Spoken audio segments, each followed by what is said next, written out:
J'accueille pour en débattre Alison Cochet de SAMS, qui est le service d'action médico-psychosociale, Éric Pollereau pour l'association Tonique, Anne Peloton qui nous fera part de son parcours et de l'accompagnement dont elle a pu bénéficier, et François-Xavier Merlien en sera le modérateur.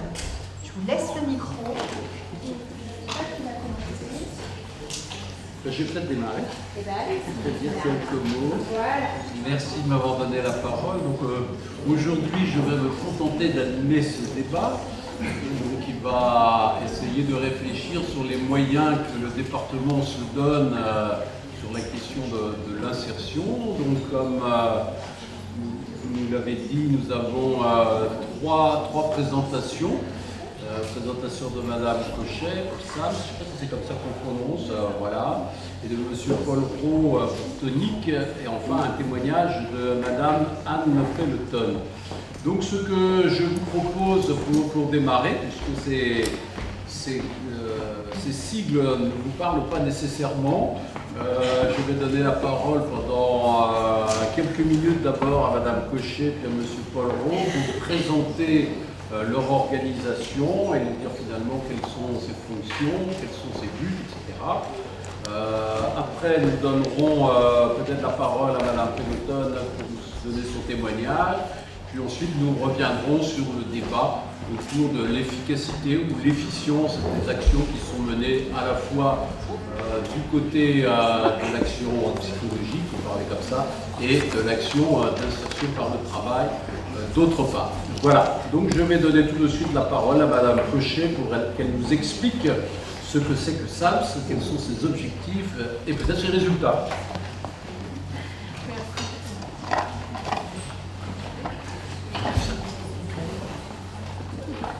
Bonjour à tous et à toutes. Donc j'ai des têtes familières, hein. Effectivement, on se connaît un petit peu le dispositif et je pense connu. Alors faut pas hésiter à me dire s'il y a encore des questions. Donc moi je m'appelle Alison Cochet, j'interviens pour l'association SAMS.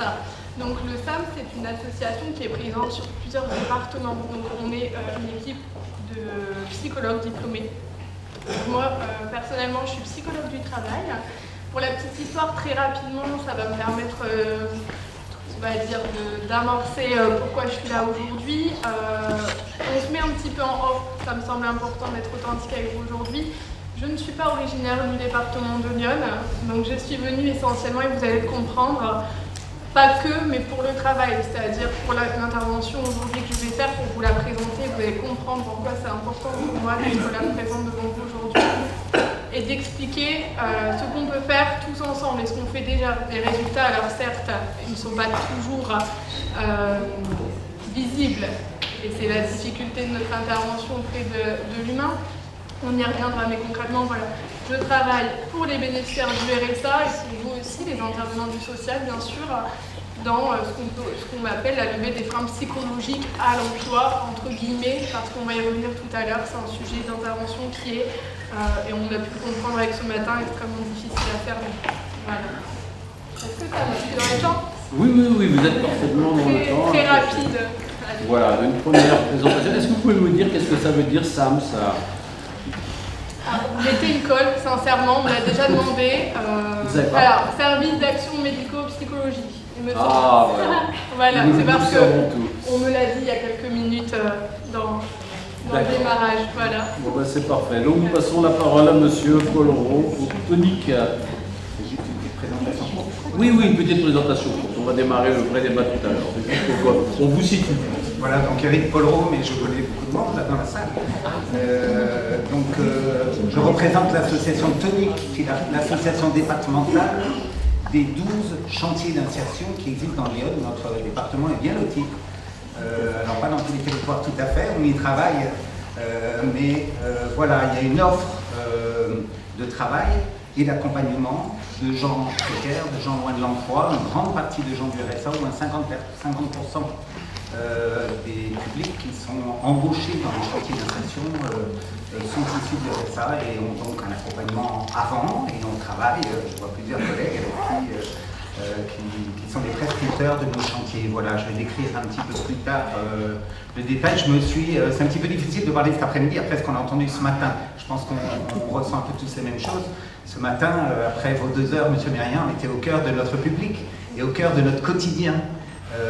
On travaille effectivement avec des gens abîmés par la vie, fragiles, et on essaie de manière professionnelle, le mieux possible, et de plus en plus ensemble, avec des acteurs différents autour d'une table, d'accompagner, de ramener vers l'emploi. Et pour nous, je dirais tout à l'heure, l'emploi est très important, le travail, le quotidien de travail, le fait que la personne retrouve un statut de salarié, que la personne se réinvestisse dans des actions concrètes, et qu'elle soit fière de son travail et fatiguée le soir avec une bonne fatigue, c'est un peu notre plus-value, la spécificité des chantiers d'insertion.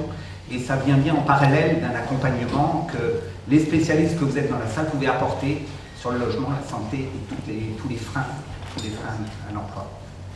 Merci beaucoup, Monsieur Poloro. Je reprends le micro.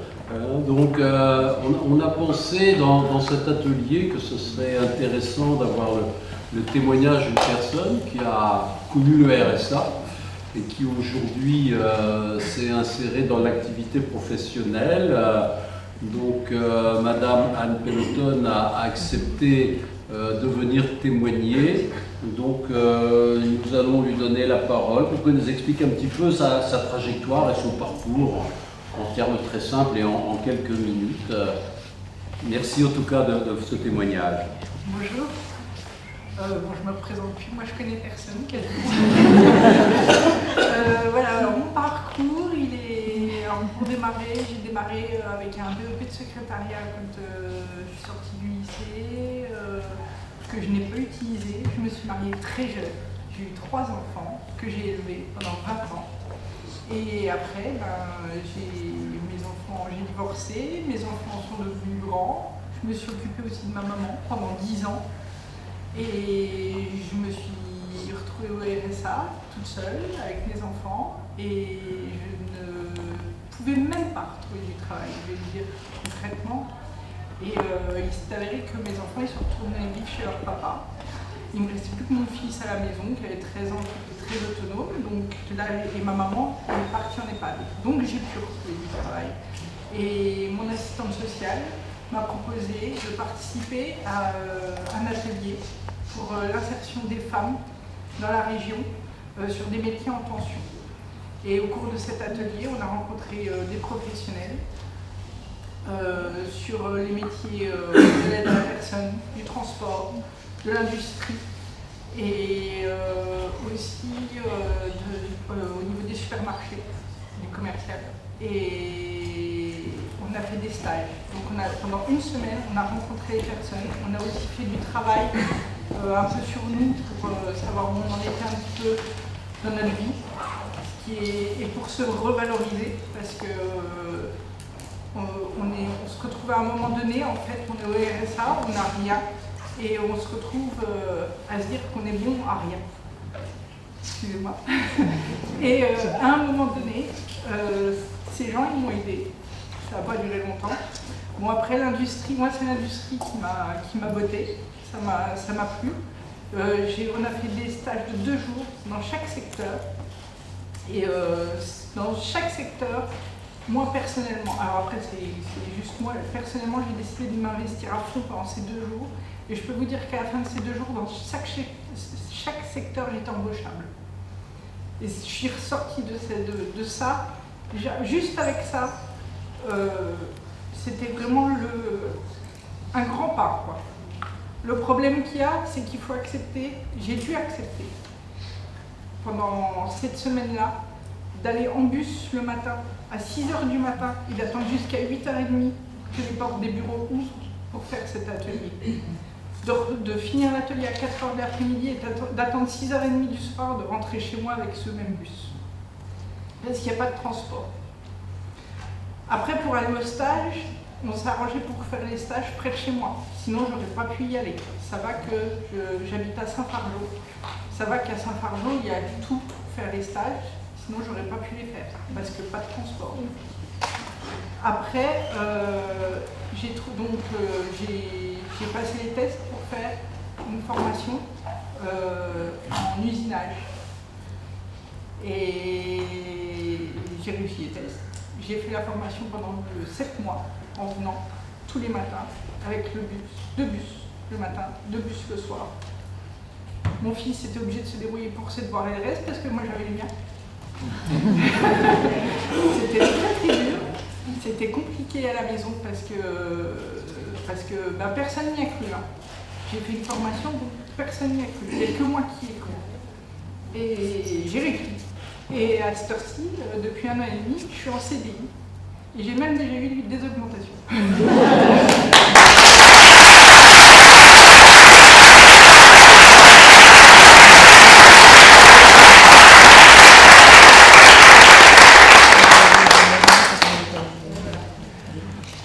Merci beaucoup, Madame André-Elton, de ce beau témoignage qui me...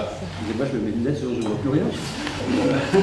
Qui me rappelle beaucoup de choses que j'ai entendues et qui montrent que finalement, quand on veut, à condition du moins d'arriver à trouver les conditions préalables, ce qui manifestement n'est pas ça. J'ai quand même eu les opportunités. Pour moi, dans ma vie, au bon moment, chaque opportunité était au bon moment. J'ai réussi à trouver même l'entreprise à 3 km de chez moi. J'y vais en vélo, c'est pour dire. Mais c'est pas facile pour tout le monde n'a pas cette opportunité-là. J'ai saisi ma chance, quoi. Mais il faut arriver toujours au bon moment. C'est pas évident pour tout le monde de saisir la chance au bon moment. Moi, disons que je l'ai vu quand mes enfants, j'avais plus mes enfants à charge, ma maman à charge. J'ai vu que c'était le moment. Et j'ai eu cette chance-là, j'ai dit, quand on m'a appris pour me dire qu'il y avait cet atelier, je me suis dit à moi, c'est ma chance. Mais tout le monde ne se le dit pas. Tout le monde ne le réalise pas. C'est ça. Oui.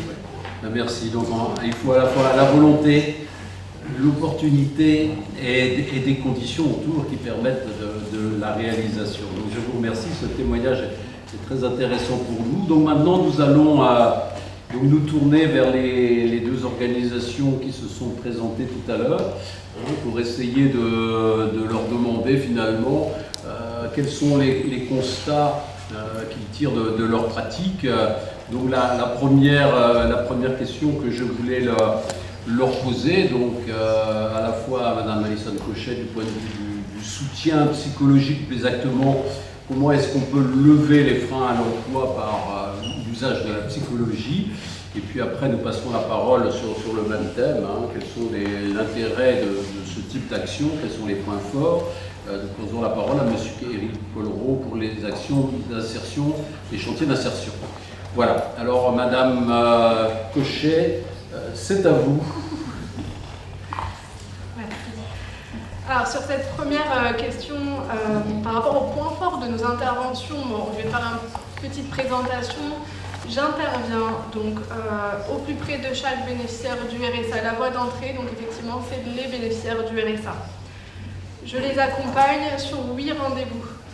Alors, bien faire attention, au niveau des rendez-vous, c'est des rendez-vous qu'on appelle programmés. Donc, c'est important que les personnes soient dans le dispositif et aient envie de le débuter. Et là, c'est tout le travail de vous, les travailleurs sociaux, qui, je pourrais le dire comme ça, vous êtes les premiers à proposer l'accompagnement. Et on sait que cette image d'aller voir le psychologue, c'est pas évident. Et j'en ai conscience, hein, bien sûr.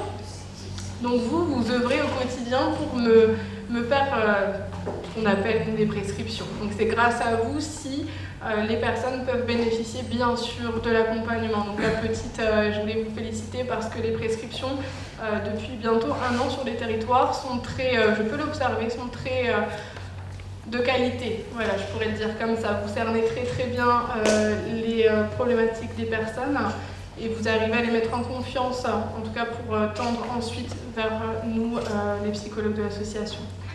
Donc voilà, pour expliquer davantage, je les accompagne sur 8 rendez-vous. Donc au plus près, ça veut dire sur les sites du département, les mairies, en tout cas les salles qui sont possibles de me mettre à disposition, les espaces France Service et parfois au domicile des personnes. Voilà, ça permet, et je pense que c'est un point essentiel d'accompagner les personnes qui sont aussi très éloignées en termes de secteur géographique. Rendez-vous, alors que dire? Parce que c'est vrai que c'est assez c'est assez difficile à expliquer finalement ce qu'on fait au quotidien quand on en a la possibilité de le dire. C'est des séances classiques, voilà, ça veut dire que concrètement ça fait partie des possibilités en termes de santé mentale pour les bénéficiaires du RSA. Et on essaye évidemment de lever les freins à l'emploi. Alors, définir un frein à l'emploi, c'est quelque chose qui est... Je vais vous poser. je le vois venir. Alors, c'est extrêmement difficile pour moi de résumer un frein à l'emploi, tout simplement parce qu'on travaille avec l'humain, vous le savez mieux que moi.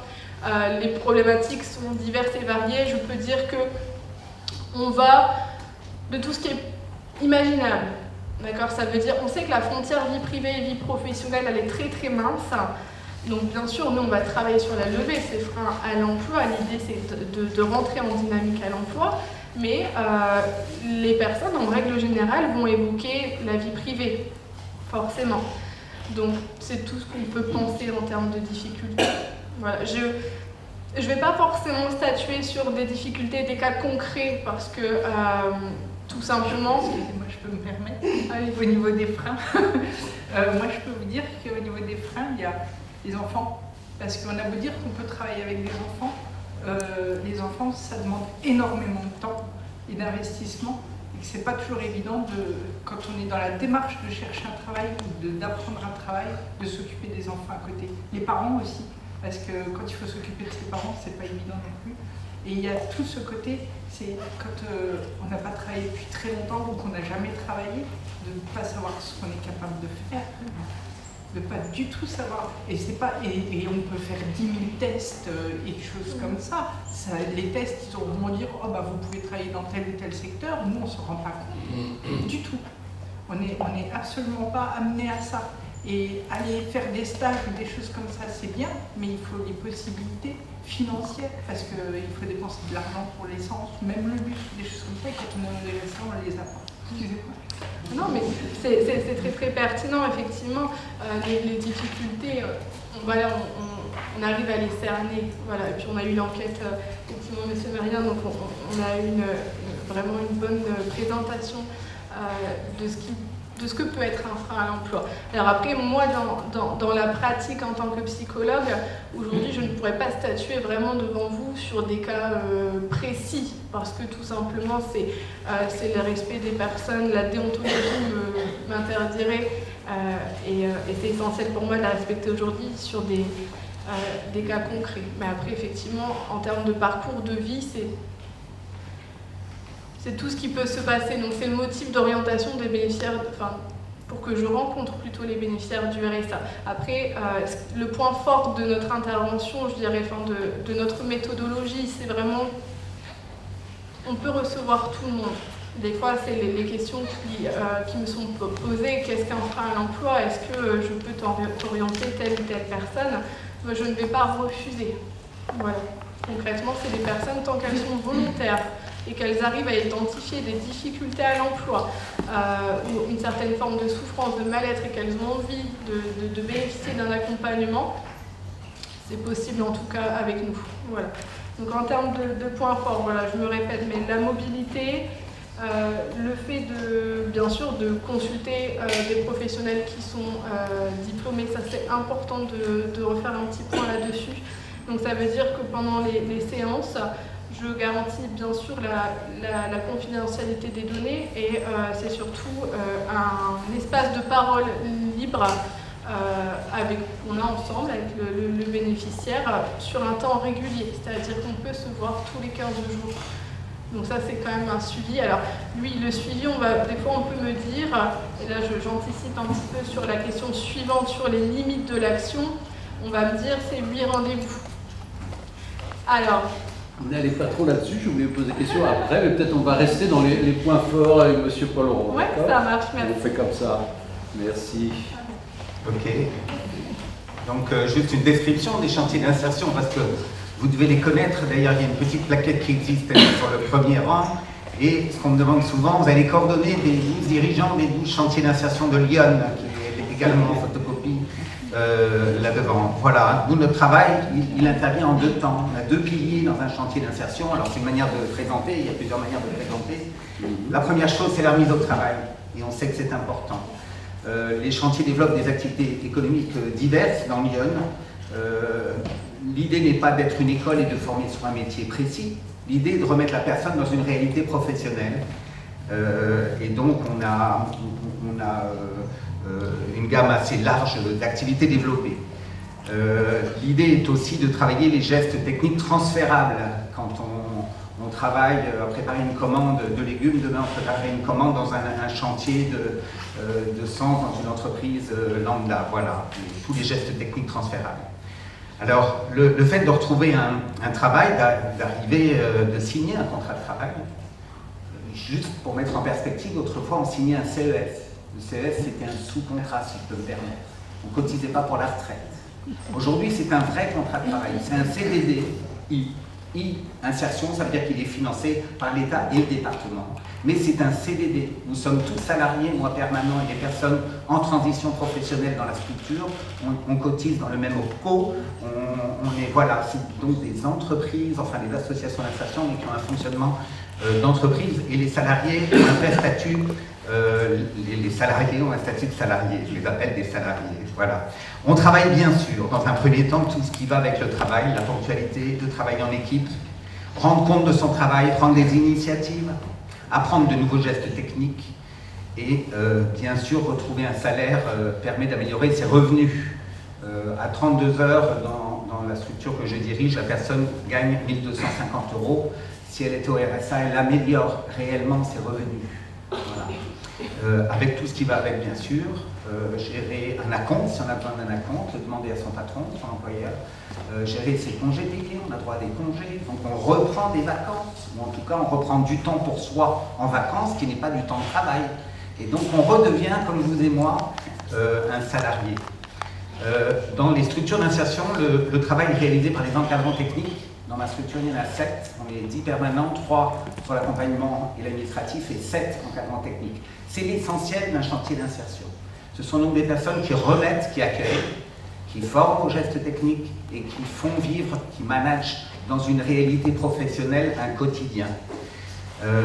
Les encadrants techniques sont souvent des professionnels, mais qui ont la double compétence d'être professionnels dans leur métier, mais également capables de manager un public qui était loin de l'emploi.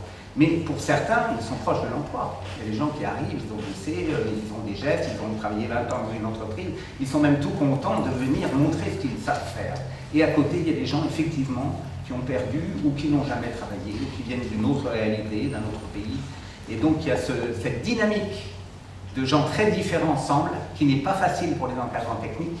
Alors, il faut adapter sa communication, il faut être sûr d'avoir été bien compris, il faut souvent montrer, au-delà de dire, il faut montrer et faire avec. Mais c'est une vraie dynamique quand une mère de famille travaille avec un petit jeune qui veut allumer son pétard, elle lui dit non, et que quelqu'un ne se met pas au travail et que les autres disent attends, moi je travaille, tu travailles aussi. Voilà, le travail d'équipe. Ça, c'est donc la remise à travail, c'est le premier volet d'un chantier d'insertion. Le deuxième volet, c'est l'accompagnement. L'accompagnement ne peut pas se faire que social ou que professionnel. Donc c'est un accompagnement socio-professionnel. Et on parlait de frein à l'insertion tout à l'heure. Nous, en gros, on travaille cette problématique. Alors on ne travaille pas tout seul, on est content de trouver des assistantes sociales. Toutes les structures, le CMP, PASS, l'AMPA, j'en passe et des meilleurs, spécialisés dans un domaine, on en a bien besoin. Ces problématiques pour nous sont la santé.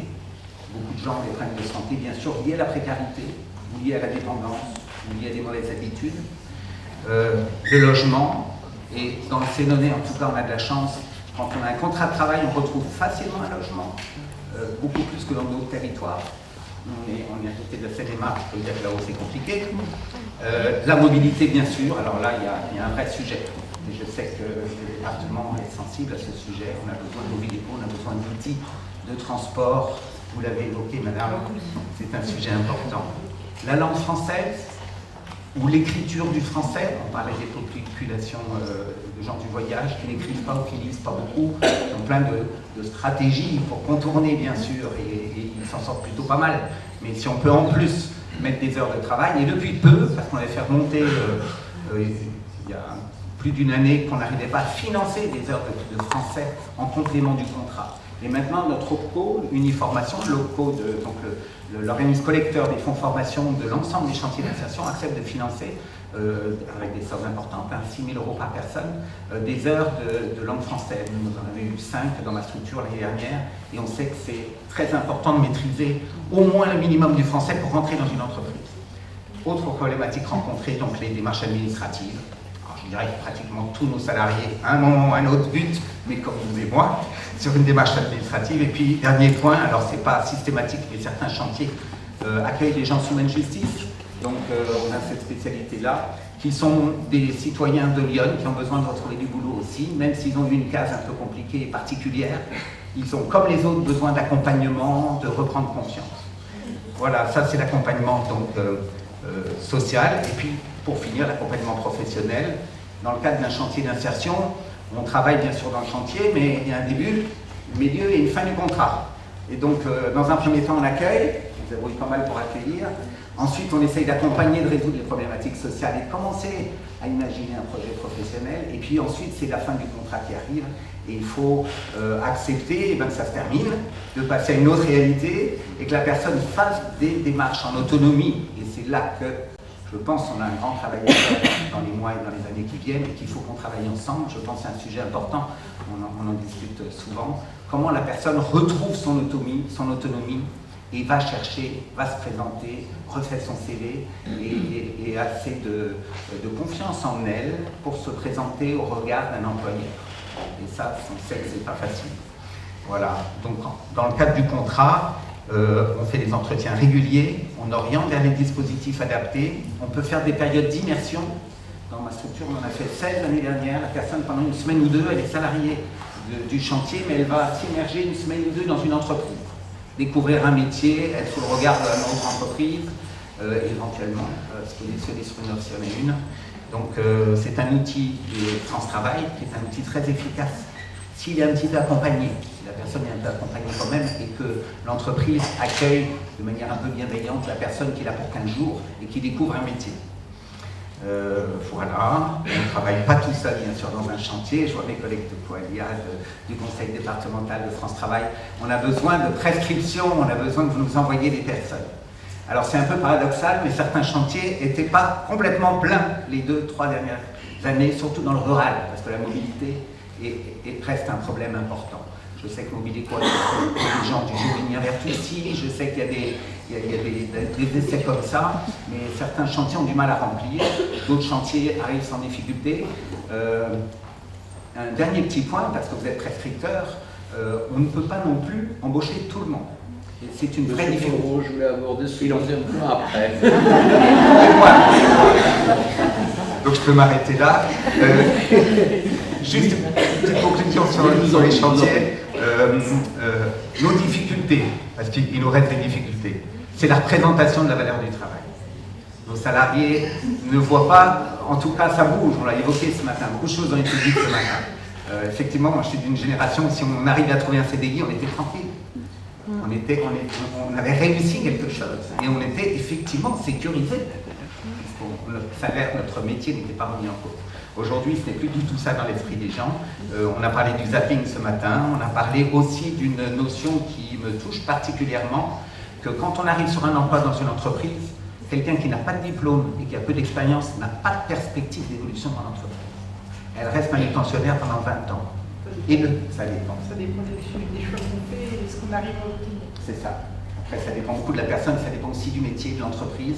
Mais dans certaines entreprises, voilà, on est magasinier, il ne faut pas espérer autre chose. Et ça, il y a 30 ans, il y a 40 ans, on pouvait espérer évoluer dans sa fonction. Et ça, les gens sont conscients.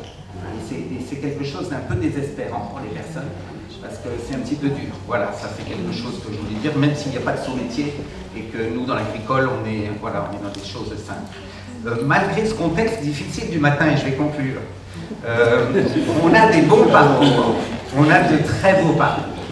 On a des gens, alors je pourrais vous en citer plein, qui, vous avez témoigné également, c'est un très beau parcours. On a des gens qui partent de grosses difficultés, on se dit, oh là là là, qu'est-ce qu'il va galérer, qu'est-ce qu'elle va galérer.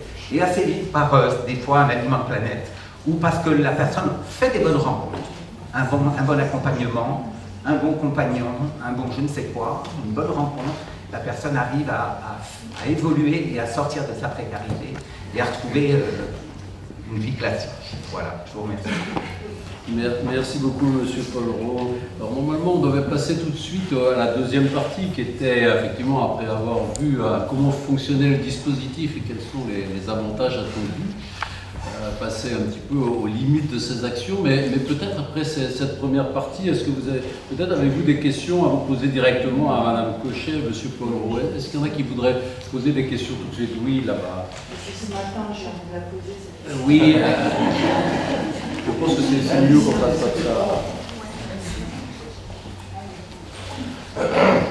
Depuis ce matin, j'ai envie de la poser cette question. On parle des allocataires du RSA. Moi, depuis ce matin, je me dis, mais quel travail est fait aussi avec l'entreprise, en fait? Parce que la société change. On voit des entreprises qui courent après les salariés, sauf qu'il y a un hiatus là, qui se passe. Eric, toi, tu bosses avec les entreprises après qui vont potentiellement embaucher sur les conditions, enfin moi j'entends aujourd'hui quelqu'un qui rentre magasinier, il finira magasinier, c'est désespérant en fait.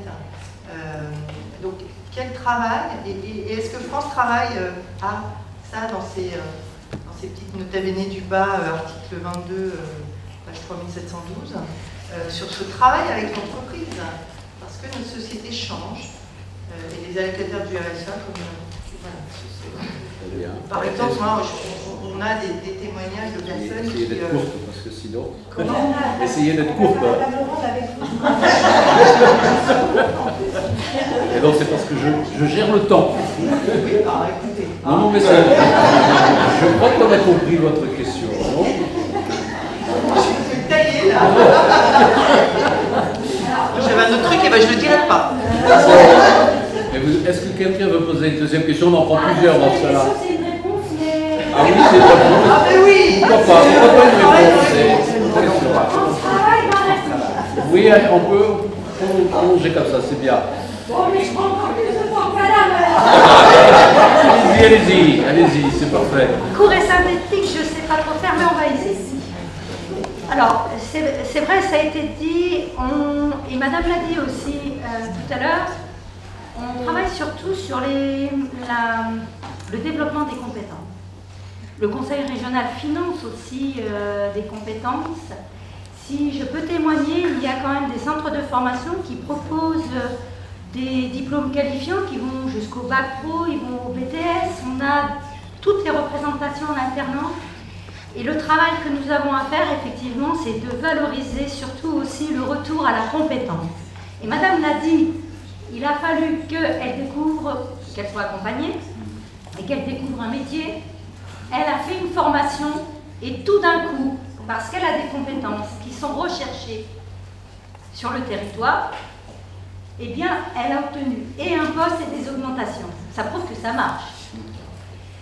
On a des formations qualifiantes de tout niveau. D'ailleurs, nous avons notre collègue qui est ici, on travaille assez là-dessus, en lien avec les besoins des entreprises.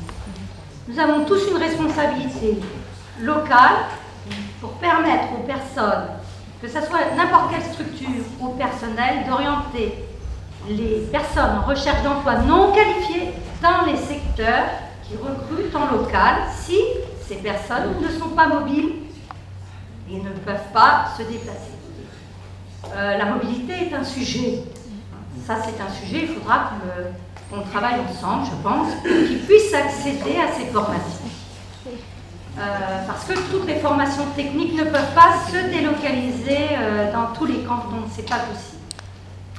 Donc ça, c'est une chose, on travaille là-dessus et France Travail a besoin de tout le monde pour pouvoir orienter les personnes vers les bonnes qualifications. Je vous invite d'ailleurs à remplir les formations qui sont nombreuses du conseil départemental et je fais une petite pub régionale, pardon. Et je fais une pub d'ailleurs parce que nous avons aussi des formations France Travail qui devraient être remplies incessamment sous peu. Voilà, je crois que j'ai déjà...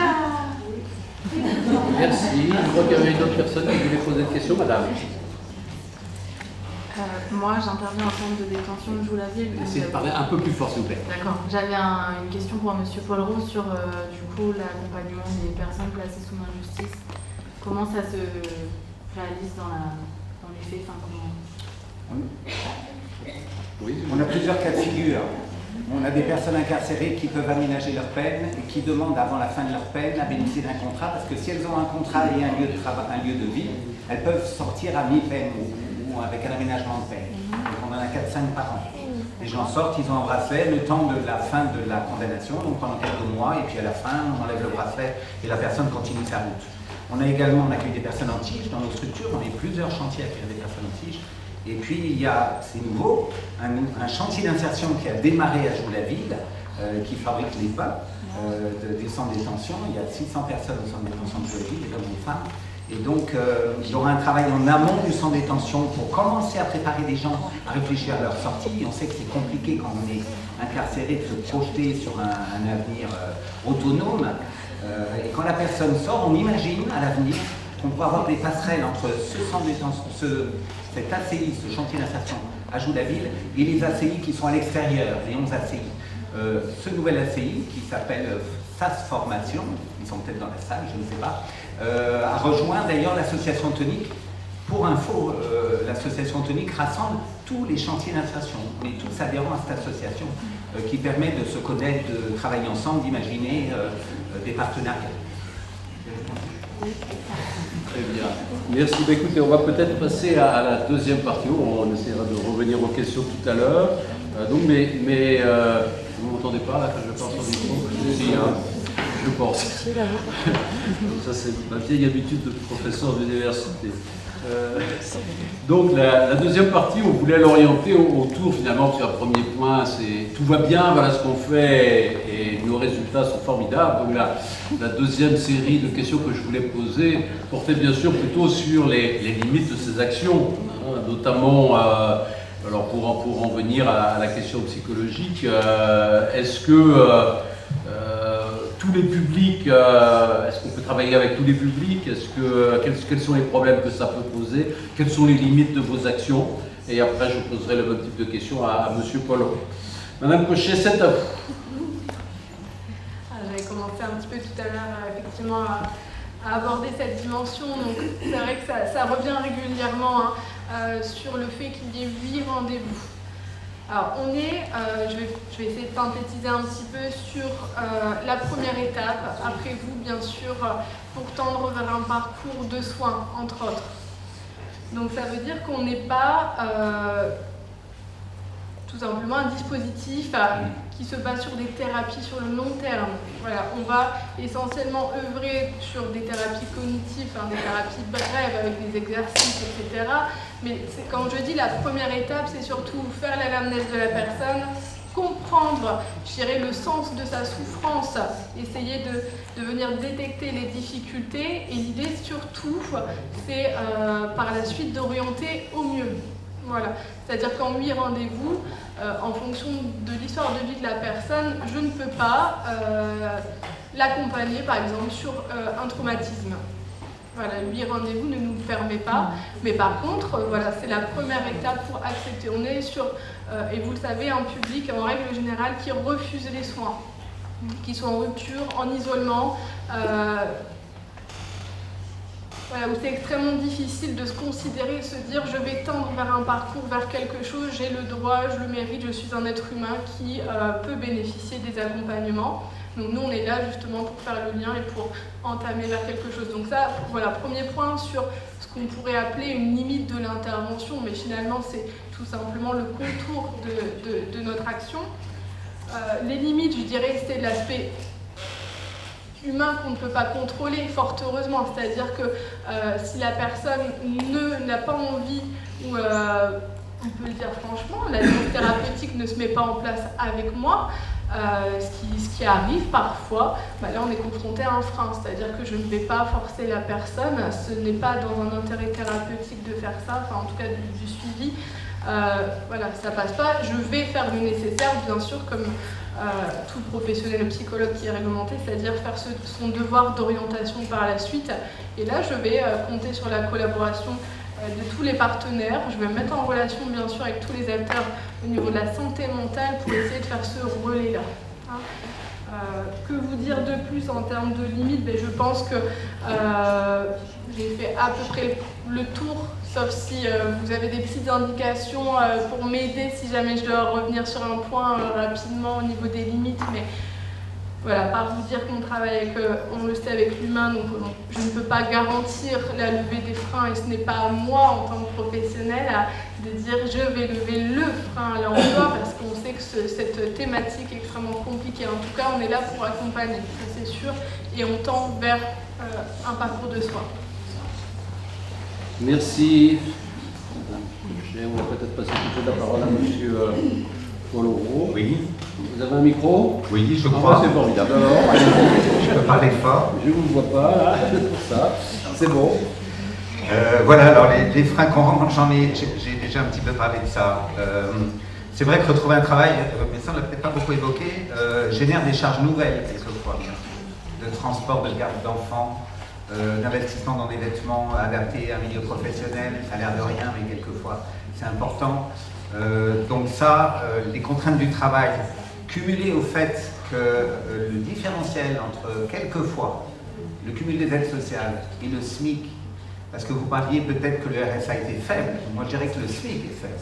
La différence entre les deux est parfois ténue, parfois, c'est très divers, hein, il y a plein de situations différentes. Il y a des gens qui améliorent leur revenu en trouvant du boulot, bien sûr. Mais certains qui ont des habitudes, qui font du petit boulot à côté, qui font du bois, qui font, parce qu'on en a un petit peu parlé ce matin, pour l'économie souterraine liée à la drogue, mais il y a toute autre économie qui permet aux gens d'améliorer leurs revenus. Et c'est positif, parce que la personne se remet quand même dans du lien, dans de l'utilité, dans je fais quelque chose. Mais ça, s'il faut le laisser, parce qu'il faut les faire, c'est 35 heures à l'usine, la personne calcule. Les gens ne sont pas bêtes. Et du coup, ça peut être des fois pas très incitatif. À côté de ça, on a plein de gens, bien sûr, qui s'engagent à faire des démarches, bien sûr. Personnellement, quand j'ai choisi mon métier, j'ai choisi aussi, je vais vous le dire, c'est pour l'argent. L'industrie, j'ai choisi parce que dans ce que j'ai vu, le transport, ça ne payait pas. Excusez-moi, mais j'aurais pas été très loin. J'aurais même pas pu rembourser mes dettes. L'aide à la personne, bon, j'avais donné avec ma maman, mais c'est pareil. En termes d'évolution professionnelle peut-être, mais de salaire, il n'y en a pas des tonnes. Travailler dans un supermarché, pareil. Il n'y a pas forcément de super évolution non plus. On vous met une caisse et puis si vous ne vous bagarrez pas, vous n'irez pas beaucoup plus loin. Hein. Donc je suis allée vers l'industrie parce que j'ai dit, là-bas, ça paye. Parce que là-bas, tous les professionnels qui sont venus, qui nous ont parlé, nous ont dit que si on avait envie de bosser, on serait payé. Donc moi j'ai été là où il y avait de l'argent. Il faut les choses comme elles sont. Donc vous avez étudié votre territoire, vous avez vu qu'il y avait certains emplois plus intéressants que d'autres financièrement et que vous aviez besoin de ça. Et vous avez orienté vos démarches vers... voilà. C'est ce qu'on espère et qu'on souhaite à toutes les personnes, bien sûr. Un autre point où là on est un peu démunis. Nous, on est vraiment, mon équipe, on est convaincus par le travail. Le travail, c'est notre quotidien, c'est ce qui permet d'apprendre, c'est ce qui permet la promotion des uns et des autres, normalement. En tout cas, chez nous, voilà. Il y a des gens qui n'ont pas ça, qui n'ont pas cette motivation profonde, qui n'ont pas cette motivation réelle. Parce que quand quelqu'un a été longtemps au RSA, quelquefois, il y a un discours un peu formaté qu'on nous sert à l'entretien d'embauche. Vous connaissez ça, les travailleurs sociaux. Et alors, on le sait. Et je ferai sans doute pareil, hein, si moi je cherche un boulot, on valorise toujours certains points et pas forcément d'autres. Après, nous, on connaît les gens au quotidien. Donc, petit à petit, on arrive vraiment à la réalité des uns et des autres et on essaye de travailler avec les personnes de ce qu'elles sont, dans leurs atouts et dans leurs freins, pour les ramener vers l'emploi. Et quelquefois, on en a parlé au dialogue de gestion il n'y a pas longtemps avec Antoine Bonacorsi qui était présent au dialogue. On avait un exemple. Tout allait bien, la personne a sa mobilité, la personne a déjà de l'expérience en horticulture, elle a fait 2 périodes d'immersion à quelques kilomètres de chez elle. Elle peut y aller, elle nous quitte en disant non, je vais profiter de mes 18 mois de chômage et j'irai chercher dans 18 mois. Pôle emploi, France Travail est furieux, nous on est complètement désolés parce que c'est quelqu'un qui avait des vraies compétences. Donc quelquefois, sur la motivation, alors pourquoi cette personne n'y a pas été, je ne l'explique pas. Sans doute, elle a un autre... Enfin voilà, moi je ne l'explique pas. En tout cas, là encore, le travail n'était pas pour cette personne-là quelque chose de très important, semble-t-il. En tout cas, la ressource était plus importante que le travail. Ce qui veut bien dire quelle perception elle a du travail. Le travail n'était pas top pour elle. Elle a sans doute eu des expériences difficiles pour ne pas vouloir y retourner, quoi. Voilà. Donc c'est la motivation profonde. Et là, alors on a besoin bien sûr des collègues, sans doute, qui ont de l'expérience dans l'accompagnement pour un peu nous éclairer quelquefois, parce qu'on est un peu démunis. On a prévu sur le bassin d'emploi du Sénonais d'avoir des cas de figure ensemble lors de COTI CTA. C'est ce genre de figure qu'il faut qu'on étudie pour ensemble avoir un regard et qu'on comprenne les mécanismes qui font que les gens n'y vont pas, quoi. Ils vont mal. Merci, monsieur Paul. Peut-être peut-on procéder, oui. Voilà, je pensais procéder par les questions, ce serait peut-être bien. Je peux essayer sans micro, ça va pouvoir fonctionner. Très bien, monsieur André. J'avais une première remarque et puis un besoin d'éclaircissement. Voilà, la première remarque, c'est que j'ai un sens de la synthèse un peu particulier, mais à vous écouter depuis tout à l'heure, pour pouvoir accéder à du travail dans de bonnes conditions, il faut être mobile, il faut être volontaire, il faut avoir de la chance et il faut être en bonne santé. On est à 2 doigts des Jeux Olympiques, il faut être un athlète, si je comprends bien. Donc c'est une question qui est quand même un peu posée bizarrement, mais je trouve que c'est une vraie question. Voilà. Et ça demande quand même d'avoir une palette de possibles que la plupart des gens que moi je côtoie n'ont pas. Ça c'est la première chose, et puis je m'arrêterai un peu plus sur la question de la santé et de ce que vous disiez, madame, sur le refus de soins. J'aurais besoin d'éclaircissement. Parce que moi je pense qu'il s'agit bien du refus d'un type de soin. Le soin qu'on propose à ces individus excessivement fragiles, est-ce qu'il est réellement adapté? Moi je pense que non. Et c'est pas la même chose de parler de refus de soins dans un environnement et un contexte qu'on est capable de définir et de décrire suffisamment bien. Il y a un écosystème autour de la question du soin qui rend difficilement accessible aux plus fragiles la possibilité d'être soigné. Voilà, c'était juste ma petite contribution. Madame Cochet, vous voulez répondre? Sur la dimension du soin, effectivement. Bah oui, vous êtes interpellé là. Alors, quand je parle de refus de soins, je peux l'illustrer, il n'y a pas de souci. Ce sont des personnes qui, concrètement, alors il y a 2 cas de figure. Le soin, des fois, il est refusé pour des questions, par exemple, d'ordre addictologique. Là, ça, c'est pas le sujet aujourd'hui. On va travailler, si la personne le souhaite, justement pour essayer de tendre vers cette acceptation de soins addictologiques. Après, sur votre question, est-ce que le soin est adapté? Moi, jusqu'à maintenant, je ne les amène pas chez le médecin, vous voyez. Moi, je mets en relation, c'est-à-dire que je vais accompagner la personne dans le cadre, par exemple, d'anxiété. Où là, dans ces cas-là, on a des dispositifs qui existent sur tout simplement aller consulter un psychiatre, un médecin. Et bien, on a des collègues de l'EMPP qui font un travail exceptionnel, notamment l'infirmière qui est là justement en collaboration avec moi pour aller voir la personne et même le travailleur social. Dans ce cas-là, il participe aussi, c'est-à-dire qu'ensemble on collabore pour dire bon bah là l'accès aux soins il est nécessaire compte tenu de votre situation. Après est-ce qu'il est adapté ou pas? Je ne vais pas réformer un système de santé, effectivement des fois on peut entendre certaines choses sur les délais d'attente, le médecin traitant j'en ai pas, j'ai pas de dentiste, etc. Moi mon devoir, enfin mon travail, ce que je fais, c'est de mettre en relation avec par exemple les bilans de santé de la CPM entre autres. Là après des fois je sors un petit peu de mon cadre, mais moi mon devoir est d'orienter aussi. Après, sur le point psychologique, c'est surtout des personnes qui, par exemple, alors je vais donner un exemple assez concret, un cancer des testicules pour un homme qui refuse le soin, qui refuse d'aller voir un médecin parce que forcément c'est un sujet sensible, il a perdu des proches d'un cancer. Là, moi, sur le plan psychologique, je vais déconstruire, on va travailler pour déconstruire une pensée qui est dysfonctionnelle, qui n'est pas dans son intérêt, bien sûr, de refuser un traitement. Après, est-ce que le traitement proposé, les protocoles, etc. vont être adaptés? Je ne vais pas jusqu'à là, vous voyez. Après, moi, je les accompagne sur les rendez-vous. Mais en tout cas, notre devoir, c'est de faire ce lien et d'essayer de collaborer ensemble. Et je pense que c'est essentiel pour que les personnes puissent bénéficier des soins. Ouais. Donc après, oui, il y a plusieurs dimensions. Moi, j'ai refus de soins, c'est refus dans le sens psychologique. J'ai peur, j'ai pas envie. Est-ce que ça répond à... Moi, je remets pas en cause votre bonne volonté, la bonne volonté de l'ensemble des acteurs. Je pense que tout le monde veut bien faire, mais je pense qu'il est intéressant d'amener de la complexité dans cette histoire. parce que je pense que la question du soin, elle est très très large, et vous l'écrivez, ça c'est des dispositifs que je connais, et les travailleurs sociaux sont aussi à mon sens dans le soin, donc tout ça est excessivement complexe, et on a affaire à des gens qui ne s'aiment pas suffisamment pour accepter l'idée même de se soigner, que ce soit les testicules ou le cerveau. Vous voyez? Donc c'est juste ça, j'avais besoin de complexifier un peu le propos. Donc en aucun cas je souhaitais être polémique. Hein. Ouais, non, pas de souci, mais c'est vrai que c'est une dimension qui ressort énormément sur cette notion de désert. Même moi sur le plan psychologique, des fois on me dit, bah voilà, là je retourne un petit peu sur la limite de l'action. Je ne trouve pas de psychologue, ou je ne peux pas bénéficier des psychologues en libéraux, le CMP, il y a des délais d'attente, les réalités du terrain, elles sont là. Et ça, voilà, je pense que nous, dans le social, on y est confrontés et on le sait. Par contre, des fois, effectivement, il y a des réussites. Et quand tout à l'heure, on parlait sur la première partie de réussite, il y a quand même des cas où on arrive à amener les personnes à accepter le soin. Mais oui, il y a des grosses difficultés sur l'accès aux soins, que ce soit le somatique ou la santé mentale, tout simplement.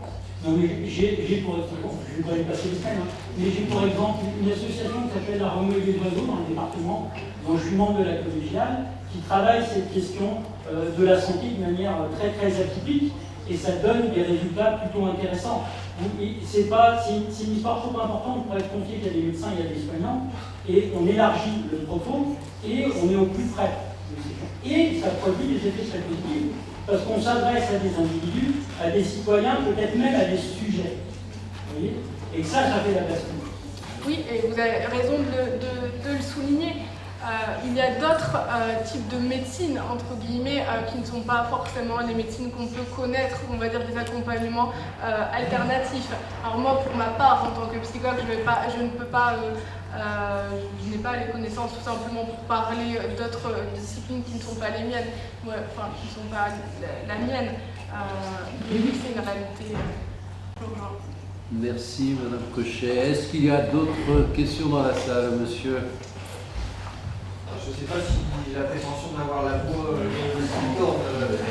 Si, on vous entend très bien. Je voulais rebondir sur les constats et puis me poser une question sur nos pratiques. Donc, je dirige aussi des chantiers ou structures d'insertion. Et là, on a eu deux exemples. On a d'abord eu l'exemple de vous, Madame Colleton, qui n'aviez, il me semble, pas encore levé tout ce qu'on appelle nous des freins, la mobilité et autres, et vous êtes accroché, vous êtes allé vous présenter à l'entreprise en attendant 2 heures avant, 2 heures après. Et puis après, on a eu l'exemple de ce que nous faisons tous, c'est-à-dire on essaye de lever tous les freins, et puis finalement, la personne a décliné et est partie 18 mois au chômage. Et donc, la question que je me pose, c'est est-ce qu'on doit finalement à tout prix lever tous les freins avant de passer à l'étape emploi, quand on voit les deux exemples-là, puisque Madame Colleton, vous êtes pour moi un contre-exemple. Vous n'aviez pas levé tous les freins, pourquoi vous êtes arrivé? Donc la question c'est ça, et c'était pour vous.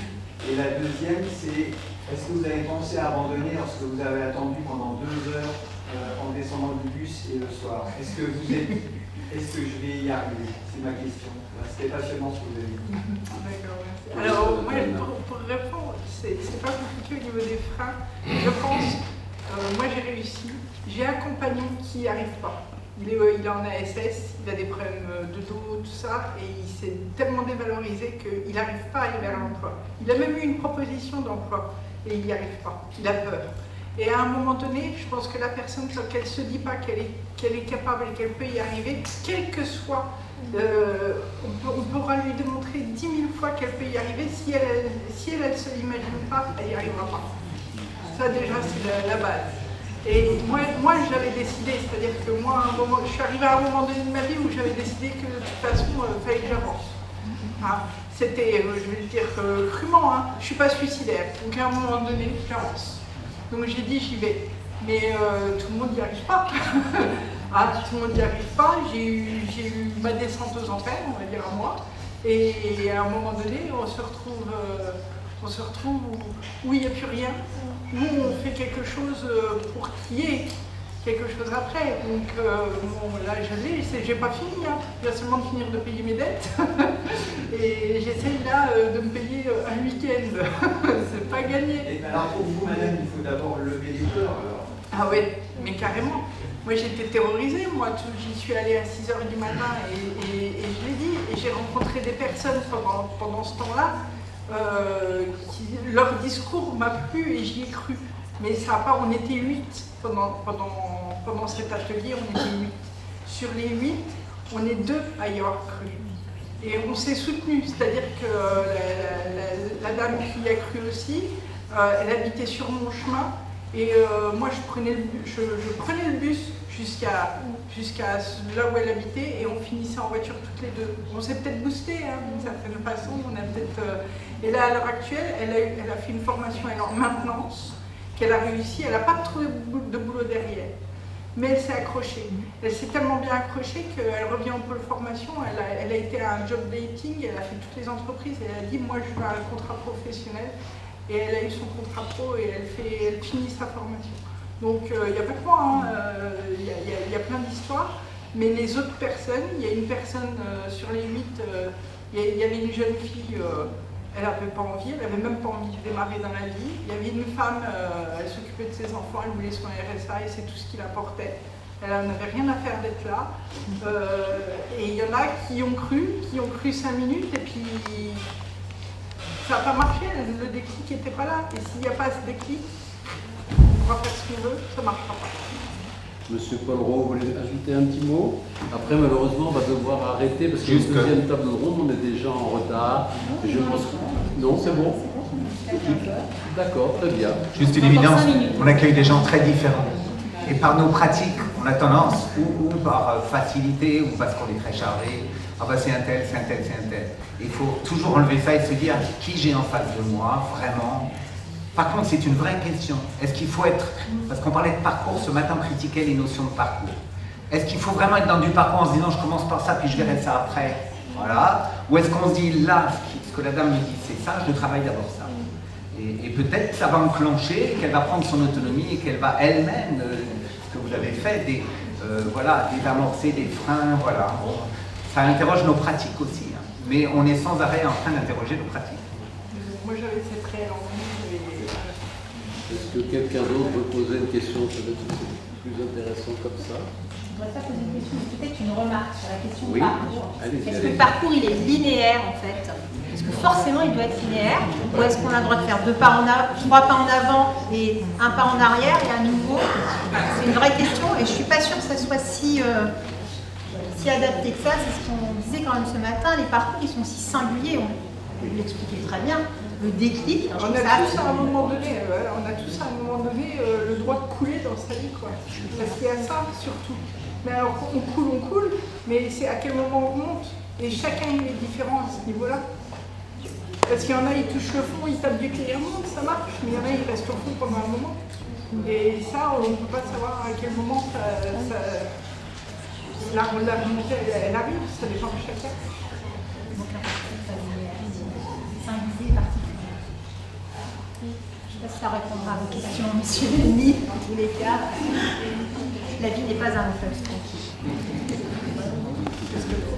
Une autre question dans la salle? Non, je voulais simplement revenir sur quelque chose que madame a très bien souligné, puisque lorsqu'on parle effectivement des trajets au RSA, on parle beaucoup de la mobilité, des crèches, etc. Et je crois qu'il est tout à fait essentiel, vous l'avez bien souligné, de penser aux besoins de formation et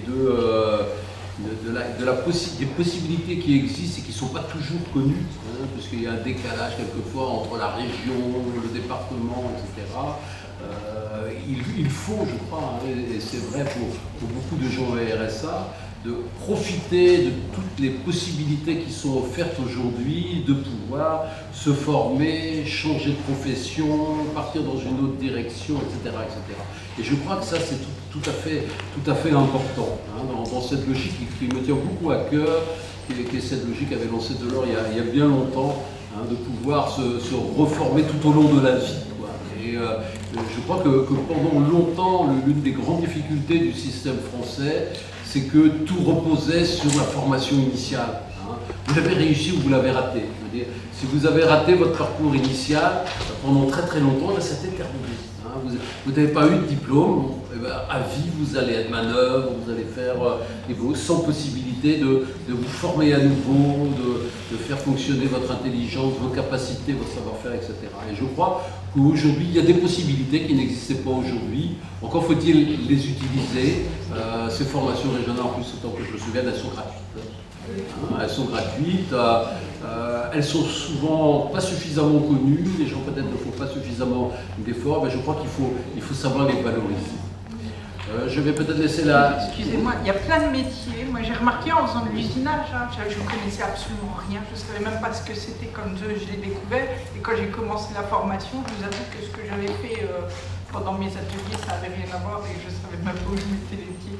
Mais du coup j'ai adoré ça, bon bah c'est très bien. Mais il y a plein de métiers qu'on ne connaît pas, il y a plein de trucs qu'on ne sait pas et que les gens ils ne savent pas. Et bon, je parlais en tant que femme, mais il y a plein de trucs que les femmes ne savent pas qu'elles sont capables de faire. Moi je fais un truc de... Là je suis dans une entreprise, c'est un métier d'homme que je fais. Quand je dois soulever des pièces de 10 kilos, je fais les pièces de 10 kilos quoi. Mais à un moment donné, je ne savais pas que j'étais capable de faire ça. Et j'ai même redécouvert que les maths c'est plus facile qu'on pense. Très bien, je crois qu'on va arrêter là pour la première session. Je crois qu'on a vu déjà beaucoup de points qui vont pouvoir être prolongés dans la table ronde suivante. Merci tout le monde.